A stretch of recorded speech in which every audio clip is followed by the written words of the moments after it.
your host for Motor Week, John Davis. Well, hello and welcome again to Motor Week. We're glad to have you with us. As the summer winds down, the new car model year winds up.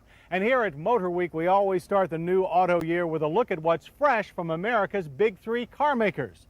We'll start this year with Chrysler, a company that's seen more than its share of ups and downs, but it's now the darling of customers and critics alike and enjoying its best sales in over 20 years. So, will the 1997 Chryslers continue this trend?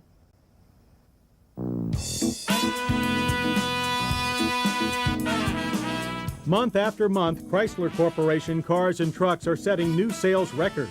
Given the public fancy for virtually all Pentastar products, their success can be summed up in two words: design and diversity. That certainly is the Chrysler story for 1997. After all, what other big car company has the moxie to design and build anything like this car, the Plymouth Prowler? This is no one-off, no sir. On sale next spring, this two-seat retro roadster is sure to be a hot item. While slightly changed from the original 93 show car, the Prowler remains a visual delight. But this is no throwback. The Prowler is one of the most groundbreaking cars ever engineered by Detroit. Virtually all of the major body, chassis, and suspension components are made of aluminum.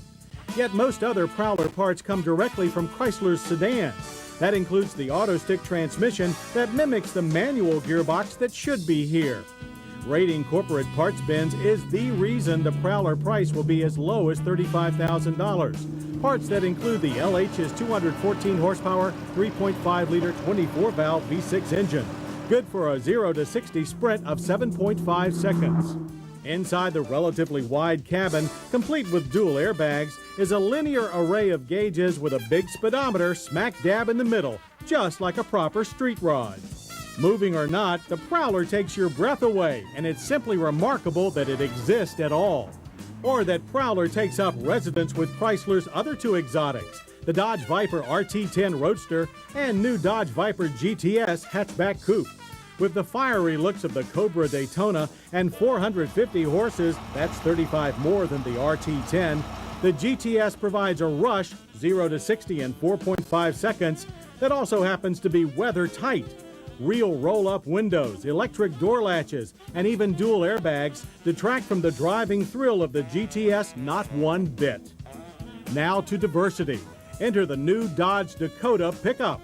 If you like the full-size Ram but felt it was too much truck for daily urban battles, the Dakota is the son of that neatly fits the bill. Speaking of size, the new Dakota will be sold as a compact pickup, although it has similar dimensions to the midsize model it replaces. Indeed, Dakota will continue as the only small truck with an optional V8 engine and expectedly class-leading cargo capacity and trailer towing ratings. With both 6.5 and 8-foot cargo boxes, the Dakota is a serious compact truck.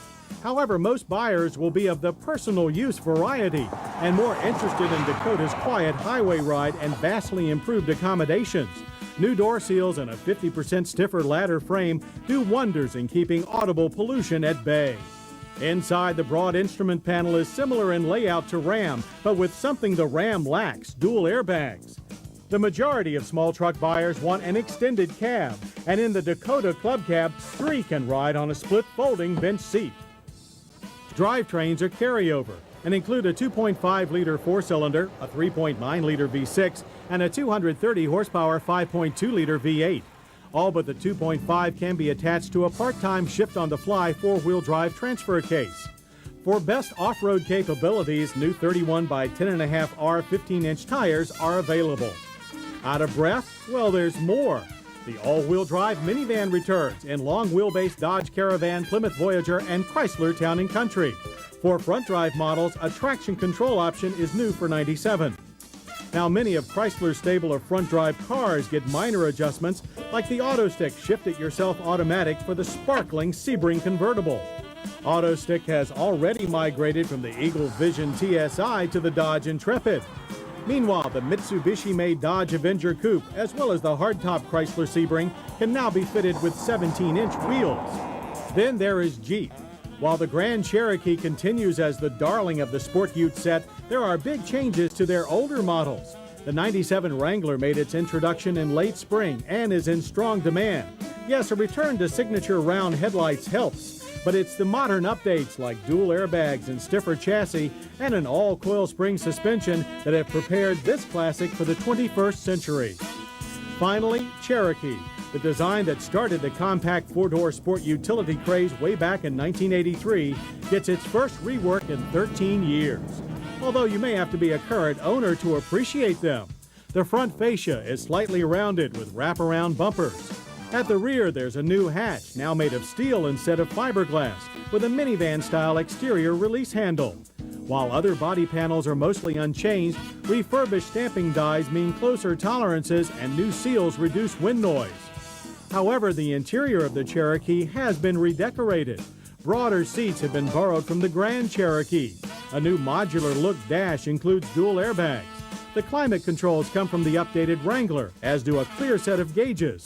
The standard floor console now includes space for 2 cup holders and plenty of storage. You still control four-wheel drive with a handle, as transfer cases and engines remain as before, including this optional 4-liter 190-horsepower inline 6. With over 2 million Cherokees sold since introduction, look for the new Cherokee to arrive at mid-year. And it looks like 1997 will be quite a year for Chrysler, with design and diversity that is the envy of the automotive world.